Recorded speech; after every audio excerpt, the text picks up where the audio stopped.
طرف سلیمان اور فرزانہ شیطان کی اس کمزوری سے فائدہ اٹھانے کا سوچ رہے تھے جس سے تاریخ کے دھارے کا رخ ہی بدل جاتا، تو دوسری طرف ٹھیک اسی وقت ابلیس ہیڈ کوارٹر کے اجلاس کی صدارت کر رہا تھا۔ اگلے روز بین الاقوامی اجلاس کا افتتاح تھا۔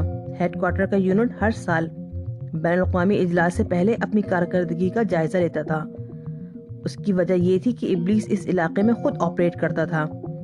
رپورٹ پر ایک نظر ڈالتے ہی ابلیس کی پیشانی پہ شکنیں پڑ گئیں۔ یہ کیا؟ مجموعی طور پر تمہاری کارکردگی پچھلے برس کے مقابلے میں 40% رہ گئی۔ وہ دہاڑا، اور یہ بھی سن لو کہ میں شماریات کے گورکھ دھندوں میں پھنسنے والا نہیں، میں سیدھا سادہ حساب جانتا ہوں۔ پچھلے سال کے مقابلے میں 1.5 کا فرق ہے۔ کیوں؟ وہاں ہر شعبے کا انچارج موجود تھا اور ہر انچارج اپنے نائبین اور نائبین اپنے ماتحتوں پہ برس چکے تھے۔ جو جواب ملا تھا وہ ان کی سٹی گم کرنے کے لیے کافی تھا۔ یور ایکسلنسی، یہ فرق آخری 4 ماہ میں پڑا ہے، شعبہ ازدواجیات کے سربراہ نے ہاتھ جوڑتے ہوئے کہا۔ ابتدائی 8 ماہ میں ہماری کارکردگی گزشتہ سال کے مقابلے میں 22% بہتر تھی۔ ہمارا ریکارڈ بھی تقریباً یہی بتاتا ہے، شعبہ زنا کے سربراہ نے کہا۔ مگر کیوں؟ شیطان نے کہا اور ماہانہ رپورٹیں ٹٹولنے لگا۔ اگلے ہی لمحے اس کی آنکھیں سرخ انگارہ ہو گئیں، چہرہ سیاہ پڑ گیا۔ یہ کیا ہو رہا ہے؟ اس نے پھنکارتے ہوئے کہا۔ پچھلے 4.5 ماہ میں ایک بھی عورت کو نہیں ورغلایا گیا، کہیں زوجین میں کوئی ناجاقی نہیں ہوئی۔ یہ میرے لیے ناقابل برداشت ہیں۔ اجلاس کے شرکا پر لرزہ چڑھ گیا۔ ہمیں کچھ کرنے کا موقع ہی نہیں ملا، شعبہ منشیات کے سربراہ نے حوصلہ کر کے کہا۔ لیکن کیوں؟ تف ہے تم لوگوں پر، کیسے ڈھٹائی سے کہہ رہے ہو؟ ابلیس کا غصہ بڑھتا ہی جا رہا تھا، اب سر کے بال بھی کھڑے ہو گئے تھے۔ ہم سب شرط والے معاملے میں الجھے رہے، شعبہ ازدواجیات کے سربراہ نے بتایا۔ اس پر ابلیس کے کان کھڑے ہو گئے۔ کون سا شرط والا معاملہ؟ وہی سلیمان والا۔ یور ایکسلنسی نے سختی سے حکم دیا تھا کہ اسے کوئی شرط نہ جیتنے دی جائے۔ تو یہ اتنی بڑی بات تو نہیں؟ شروع میں ہم بھی یہی سمجھ رہے تھے، ہمیں بھی نہیں لگی تھی، شعبہ زنا کے ماہر نے کہا، مگر اس نے تو ہمارے ناک کو چنے چبوا دیے۔ وضاحت کرو، ابلیس نے شعلے اگلتے ہوئے کہا۔ اب باقی شیاطین تھر تھر کانپ رہے تھے۔ ایسے میں وہ شیطان کھڑا ہوا جو شرط ایکشن کمیٹی کا چیئرمین تھا۔ یور ایکسلنسی، اس شخص نے عجیب و غریب شرطیں لگائیں۔ اس کی شرطوں کا دائرہ پوری دنیا میں پھیل گیا۔ انگلینڈ میں ایسی بارشیں ہونے تھیں کہ 3 دن تک نہ رکتیں۔ اس نے شرط لگائی کہ موسلادھار بارش ہوگی، اور جس سے اس نے شرط لگائی اس کا کہنا تھا کہ 1 بوند بھی نہیں پڑے گی۔ آپ کے حکم کے مطابق ہمیں اس کے حریف کو جتوانا تھا۔ اب آپ سوچیں کہ جہاں گھٹا تلی ہو وہاں 1 بوند بھی نہ پڑنے دینا کتنا مشکل کام ہے۔ اس کا میں اندازہ کر سکتا ہوں، لیکن اس سے ہماری یونٹ کی کارکردگی پر کیا اثر پڑے گا؟ آپ اندازہ نہیں کر سکتے یور ایکسلنسی۔ ایکشن کمیٹی کے چیئرمین کا لہجہ تلخ ہو گیا، ورنہ یہ دوسرے اعتراض نہ کرتے۔ بادلوں کو وہاں سے ہٹانے کے لیے جتنی ڈیول پاور درکار تھی وہ انگلینڈ میں موجود نہیں تھی۔ وہ تو چھوٹا سا یونٹ ہے، مگر سخت ہدایت تھی۔ چنانچہ انگلینڈ کے چیف نے مجھ سے رابطہ کیا، مجھے اس کو بھاری ڈیول پاور فراہم کرنا پڑی۔ آپ سوچیں، یہاں سے 20,000 شیطان بھیجے گئے اور وہ صرف ایک کام کرنے کے بعد تھک کر چور ہو گئے۔ اس دوران میں اس سلیمان نے شرط لگائی کہ کسی اور جگہ بارش نہیں ہوگی۔ اس کے حریف نے کہا کہ 3 دن تک موسلادھار بارش ہوگی۔ یور ایکسلنسی، وہاں بارش کا کوئی امکان نہیں تھا، مگر 3 دن موسلادھار بارش کروانی تھی۔ اب اتنی بارش کے لیے کتنے بادلوں کی ضرورت ہوگی آپ سوچیں۔ ہمارے چیلوں کو ایک اور بر اعظم سے بادل کھینچ کر لانے پڑے۔ کام صرف 8 گھنٹے کے اندر ہونا تھا، چنانچہ نفری ناقابل تصور حد تک بڑھانی پڑی۔ اس وقت صورتحال یہ ہے کہ تمام شیاطین ورکر انگلینڈ، امریکہ اور آسٹریلیا میں الجھے ہوئے ہیں۔ جہاں بارش نہیں ہونی ہے وہاں انہیں بارش نہیں ہونے دینی ہے، اور جہاں بارش ہونی ہے وہاں مسلسل موسلادھار بارش کرانی ہے۔ پچھلی تھکن اترنے نہیں پاتی کہ ایک اور سخت مرحلہ آ جاتا ہے۔ اب تو وہ سب نڈھال ہو چکے ہیں، ان کی طاقت اور حوصلہ جواب دے رہا ہے۔ انہوں نے ایسے مشقت کے کام پہلے کب کیے تھے؟ ان کا تو بس کام ورغلانا ہی تھا۔ میں سمجھتا ہوں کہ اب وہ کسی کام کے بھی نہیں رہے۔ ابلیس کے ہاتھ پاؤں سرد پڑ چکے تھے۔ سلیمان کا تصور کر کے وہ مشتعل ہو گیا۔ اچھا، میٹنگ ختم، یہ رپورٹیں یہیں چھوڑ دو، کل کی کانفرنس کی رپورٹ تیار کرو، اس نے کف اڑاتے ہوئے کہا۔ بس، ڈسمس۔ شیاطین نے سکون کی سانس لی۔ ابلیس رپورٹوں کا جائزہ لیتا رہا۔ انچارجز نے ٹھیک ہی کہا تھا، زوال پچھلے 4.5 ماہ میں آیا تھا، ٹھیک اسی دن جب اس نے سلیمان کے سلسلے میں احکامات جاری کیے تھے کہ اسے کوئی شرط نہ جیتنے دی جائے۔ بہرحال نتائج بڑے تباہ کن تھے۔ ابلیس نے رپورٹیں ایک طرف رکھی اور سوچنے بیٹھ گیا۔ اسے اندازہ تھا کہ اگلے روز ہونے والی کانفرنس بے حد ہنگامہ خیز ہوگی۔ اس کی اپنی پوزیشن بھی خطرے میں پڑ گئی تھی۔ اس صورتحال سے نمٹنا کوئی آسان کام نہیں تھا۔ وہ سوچ رہا تھا کہ اس سے بدترین حماقت سرزد ہوئی ہے۔ ایک حقیر انسان کو اتنی اہمیت دے کر اس نے بھاری غلطی کی ہے۔ سب سے بڑی بات تو یہ ہے کہ وہ خود جو منہ چھپاتا پھرتا تھا وہ بھی غلط تھا۔ اسے باخبر رہنا چاہیے تھا۔ باخبر رہتا تو معاملات اس حد تک نہ بگڑتے۔ سوچتے سوچتے اس کا دماغ جواب دینے لگا۔ اس نے ثقیلہ کو طلب کیا، وہی اس کی دل بستگی کر سکتی تھی۔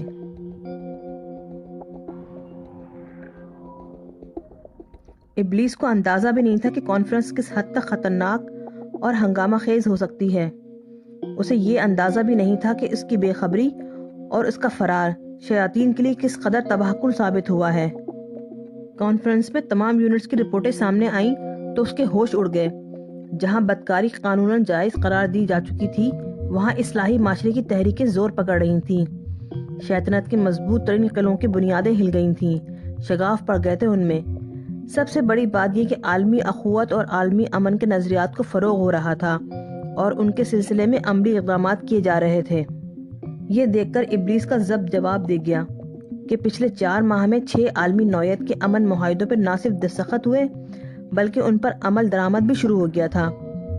گزشتہ روز ابلیس نے فیصلہ کیا تھا کہ ہر رپورٹ پر زہر کے گھونٹ پی کر خاموش رہے گا، کیونکہ جواب طلبی کی صورت میں اسے ہی جواب دہی دینی پڑے گی۔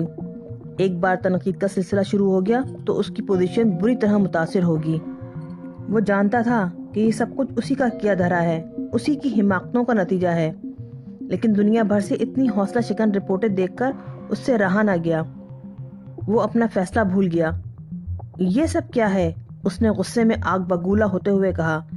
یہ امن معاہدے، یہ سماج سدھار تنظیمیں اور ان کی پذیرائی، ہمارے قوانین کل عدم ہو رہے ہیں، اللہ کے قوانین نافذ ہو رہے ہیں، یہ کیا کر رہے ہو تم لوگ؟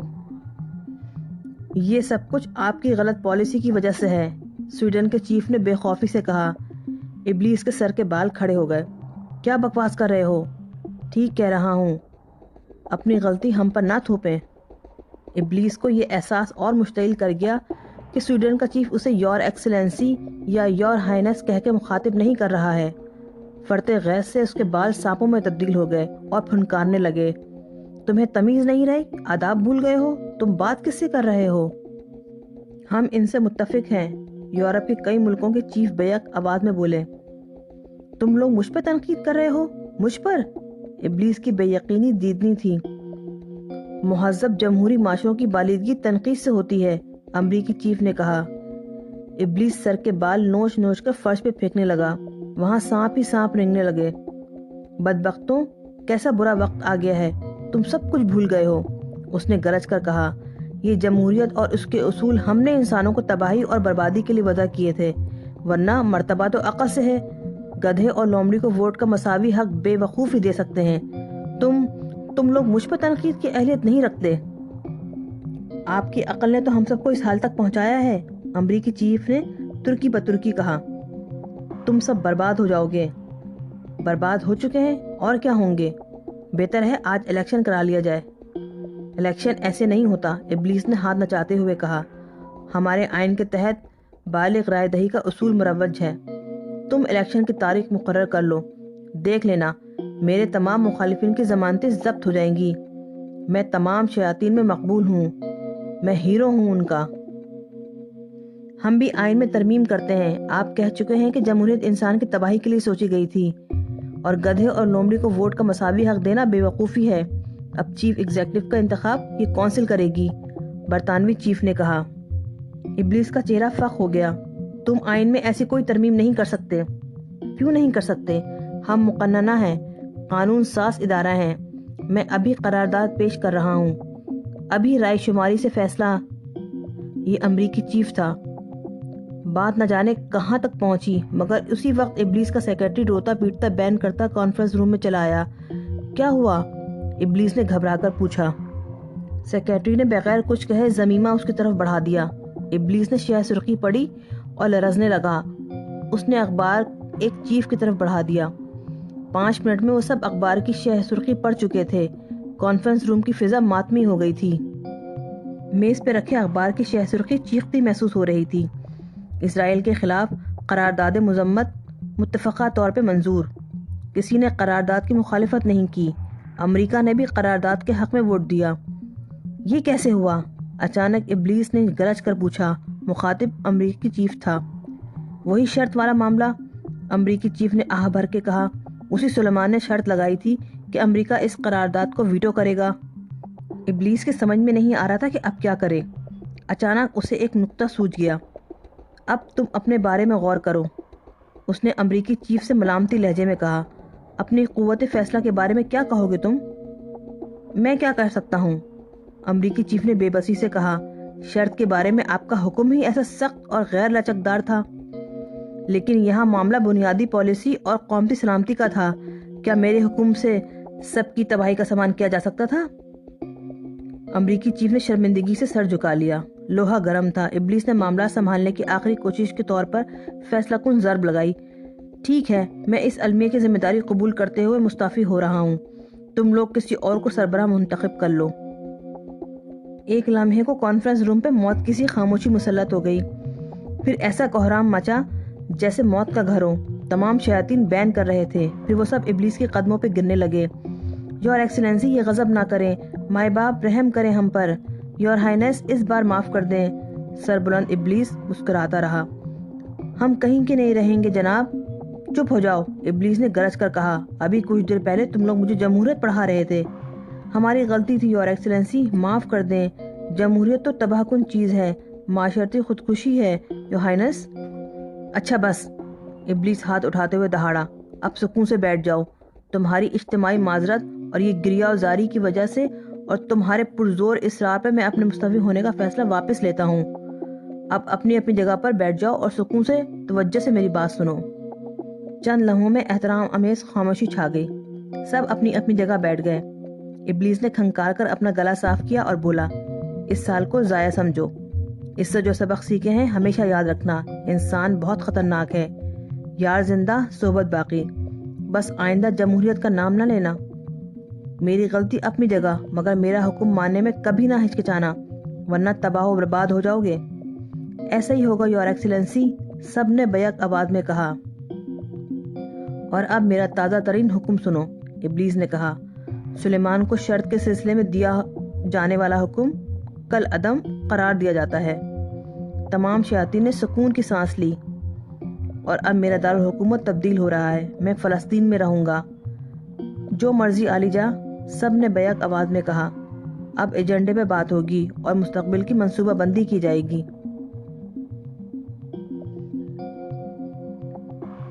5ویں ٹیسٹ میچ کے آخری دن کا کھیل شروع ہونے والا تھا۔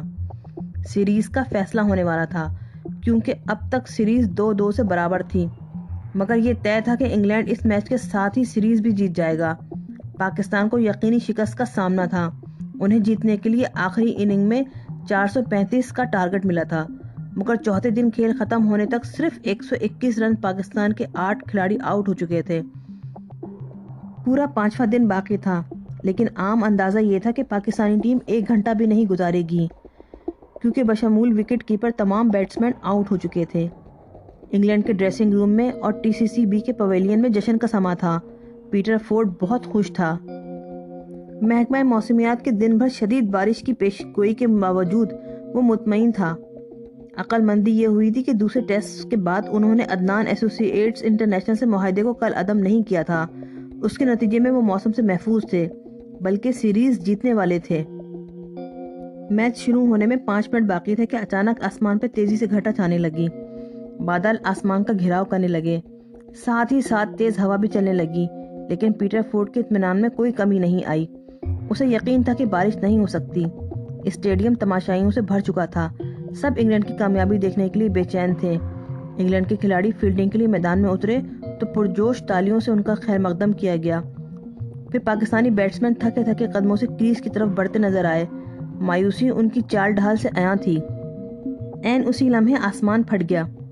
بارش اتنی اچانک اور اتنی تیز تھی کہ گراؤنڈ اسٹاف کو الرٹ ہونے کے باوجود پچ پر کور ڈالنے میں کچھ تاخیر ہو گئی۔ یہ کیا ہوا؟ TCCB کے چیئرمین نے پیٹر فورڈ سے کہا۔ بارش تو نہیں ہونی چاہیے تھی اس موقع پر۔ میں ابھی عدنان سے بات کرتا ہوں۔ فورڈ کے لہجے میں اب بھی بے پرواہی تھی۔ ویسے تشویش کی کوئی بات نہیں، ہمیں تو صرف 1 گھنٹے کی مہلت چاہیے۔ فورڈ نے عدنان کا نمبر ملایا۔ عدنان لہجے سے خود پریشان لگ رہا تھا۔ میں خود حیران ہوں، یہ کیا ہو رہا ہے؟ اس نے کہا۔ ہمارے ماہرین سے غلطی نہیں ہو سکتی۔ کچھ کرو، فورڈ نے کہا، ہمیں صرف 1 گھنٹہ دلوا دو۔ میں ابھی آدھے گھنٹے میں آپ کو فون کرتا ہوں، عدنان نے کہا۔ رابطہ ٹوٹتے ہی عدنان نے سلیمان کو فون کیا۔ یہ کیا گڑبڑ ہے یار؟ اس نے چھوٹتے ہی پوچھا۔ میں تو بہت خوش ہوں۔ ٹی وی پر لیڈز کرکٹ گراؤنڈ میں بارش ہوتے دیکھنا بڑا خوشگوار تجربہ ہے، خاص طور پر اس لیے کہ پاکستان کو یقینی شکست کا سامنا ہے اور ہم سیریز ہار بھی سکتے ہیں۔ لیکن تم نے تو مجھ سے شرط لگائی تھی۔ ہاں لگائی تو تھی، مگر اس وقت شیطان بہرا ہو گیا ہوگا۔ یار پتہ ہے لاکھوں پاؤنڈ دینے پڑیں گے ہر جانے کے طور پہ۔ کروڑوں کمائی بھی تو ہیں، لاکھوں دینے سے کیوں گھبراتے ہو؟ یہ بات نہیں، مستقبل کے نقطہ نظر سے سوچ رہا ہوں۔ یہ سلسلہ چل نکلا تو کمپنی دیوالیہ ہو جائے گی۔ ہاں یہ تو ہے، پتہ تو چلے کہ ایسا کیوں ہوا۔ ٹھیک کہتے ہو، دوسری طرف سے سلیمان نے کہا۔ کچھ دیر بعد عدنان کی آواز ابھری۔ سلیمان، میں شرط لگا سکتا ہوں کہ ابھی 1 سیکنڈ میں لائن کی خرابی کی وجہ سے ہمارا رابطہ منقطع ہو جائے گا۔ تمہیں دوبارہ فون کرنا پڑے گا۔ سمجھ رہے ہو نا؟ بہت اچھی طرح۔ میں 10,000 پاؤنڈ کی شرط لگاتا ہوں کہ رابطہ نہیں ٹوٹے گا۔ دونوں چند لمحے رابطہ ٹوٹنے کے منتظر رہے، مگر انہیں ایک دوسرے کی سانسوں کی آواز سنائی دے رہی تھی۔ پھر عدنان نے کہا، شیطان نے ہاتھ اٹھا لیا ہے شاید۔ شاید نہیں، یقیناً۔ چلو خس کم جہاں پاک۔ مگر اب کیا ہوگا؟ عدنان کے لہجے میں مایوسی تھی۔ ابلیس کے ساتھ ہنی مون ختم، سلیمان کی چہکتی ہوئی آواز سنائی دی۔ اتنے خوش کیوں ہو رہے ہو؟ عدنان نے چڑھ کر کہا۔ بات ہی خوشی کی ہے، اس کا مطلب ہے شیطان کی مکمل شکست۔ اب میں کیا کروں گا؟ اتنا بھی نہیں سمجھتے؟ ہر جانا ادا کرو، کاروبار سمیٹو اور وطن واپس آ جاؤ۔ اب اسی نام پر ڈھنگ کا کوئی بزنس کرنا۔ ٹھیک ہے، عدنان ایک دم خوش ہو گیا۔ مگر پیٹر فورڈ بہت خفا ہوا۔ اس نے کہا، یہ تمہاری تنگ نظری، قوم پرستی اور تعصب کا ثبوت ہے۔ جی نہیں، عدنان نے خشک لہجے میں کہا، یہ اس بات کا ثبوت ہے کہ میں جادوگر نہیں ہوں، قدرت کے سامنے بے بس ہوں۔ میں نہیں مانتا۔ نہ مانے، معاہدے کی روح سے آپ کو ہر جانا ادا کرنے کو تیار ہوں۔ میچ ڈرا ہو گیا، سیریز برابر ہو گئی۔ انگلینڈ کے لیے وہ ماتمی دن تھا۔ 3 برس گزر گئے۔ 1 سال پہلے شاہانہ بیگم کا انتقال ہو گیا تھا، چنانچہ وہ دونوں اپنے ساحلی علاقے والے بنگلے میں آ گئے تھے۔ اس دوران میں ان کو اللہ نے ایک بیٹا دیا تھا۔ عدنان کی شادی ہو گئی تھی، اس نے ان کے برابر کا بنگلہ خرید لیا تھا۔ اس کا امپورٹ ایکسپورٹ کا کاروبار بھی خوب چل رہا تھا۔ دونوں دوست شیر و شکر ہو کر رہ رہے تھے۔ سلیمان نے خود کو دارالطعام کے لیے وقف کر لیا تھا۔ مشترکہ کاروبار سنبھالنا عدنان کی ذمہ داری تھی۔ اس رات دونوں عشاء کی نماز کے لیے نکلے تھے۔ اسی وقت رضوان دوسری طرف سے آ رہا تھا۔ اتنے قریب رہنے کے باوجود مہینوں سے ان کا سامنا نہیں ہوتا تھا۔ رضوان کے قدموں کی لڑکڑاہٹ بتا رہی تھی کہ وہ پیے ہوئے ہیں۔ ان کے پاس سے گزرتے ہوئے رضوان ٹھٹکا اور انہیں غور سے دیکھا۔ چند لمحے بعد وہ بولا، اوہ، داڑھی رکھ لی ہے بہروپیوں نے۔ وہ دونوں بھی رک گئے، مگر خاموش رہے۔ 900 چوہے کھا کے بلی حج کو چلی، رضوان نے طنزیہ لہجے میں کہا۔ حج تو اس کے بلاوے سے ہے، اور وہ مطلق العنان ہے، جسے چاہے یہ سعادت دے دے۔ وہ تو 9000 چوہے کھانے والی بلی کو بھی نواز سکتا ہے۔ شاید یاد نہیں رہا کہ تم کیا تھے، رضوان نے ایک تیر اور چلایا۔ یاد ہے، کبھی بھولوں گا بھی نہیں۔ ہاں تم بھول گئے کہ تم کیا تھے، سلیمان نے بھی رسان سے کہا۔ شیطان کے دیے ہوئے مال پہ اچھل رہے ہو؟ اللہ کا شکر ہے، اس نے اچھلنے کی فطرت ہی چھین لی۔ برائیاں میری اپنی تھیں، اچھائیوں کی توفیق اس کی دی ہوئی ہے۔ اچھلنے کی بات نہ وہ تھی نہ یہ ہے۔ سب جانتا ہوں پگلا بھگت، رضوان قہقہ مار کر ہنسا۔ کچھ بھی تو نہیں جانتے دوست، بس گمان ہی گمان ہے۔ دوست مت کہنا مجھے، نہیں کہوں گا، بس ہدایت کی دعا کرتے رہوں گا تمہارے لیے۔ وہ بھی نہ کرنا جعلی بزرگ، دفع ہو جاؤ۔ رضوان آپے سے باہر ہونے لگا۔ آؤ چلیں، سلیمان نے عدنان سے کہا جو اتنی دیر خاموش رہا تھا۔ وہ دونوں بڑھ گئے۔ کچھ آگے گئے ہی تھے کہ پیچھے سے آنے والی عجیب سی آوازوں نے پلٹ کر دیکھنے پہ مجبور کر دیا۔ انہوں نے پلٹ کر دیکھا، رضوان زمین پر گر کر الٹیاں کر رہا تھا۔ دسترخوان پر بسم اللہ پڑھے بغیر بیٹھو تو شیطان بھی کھانے لگتا ہے، اور درمیان میں بھی بسم اللہ پڑھ لو تو بدبخت الٹیاں کرتا ہوا بھاگتا ہے، عدنان نے تبصرہ کیا۔ ایسے نہ کہو، سلیمان بولا۔ اپنی نیکی کی وجہ سے خود کو عظیم اور دوسروں کو حقیر سمجھنے والا شیطان کا ہدف بن جاتا ہے۔ صرف عاجزی میں فلاح ہے۔ بس یاد رکھو، وہ جسے چاہے عزت دیتا ہے اور جسے چاہے ذلت دیتا ہے۔ نیکی کی قوت اسی کے ہاتھ میں ہے۔ ٹھیک کہتے ہو، چلو جلدی کرو کہیں جماعت نہ نکل جائے۔ دونوں دوست تیز قدموں سے مسجد کی طرف چل دیے۔ پیچھے رضوان اب بھی الٹیاں کیا جا رہا تھا۔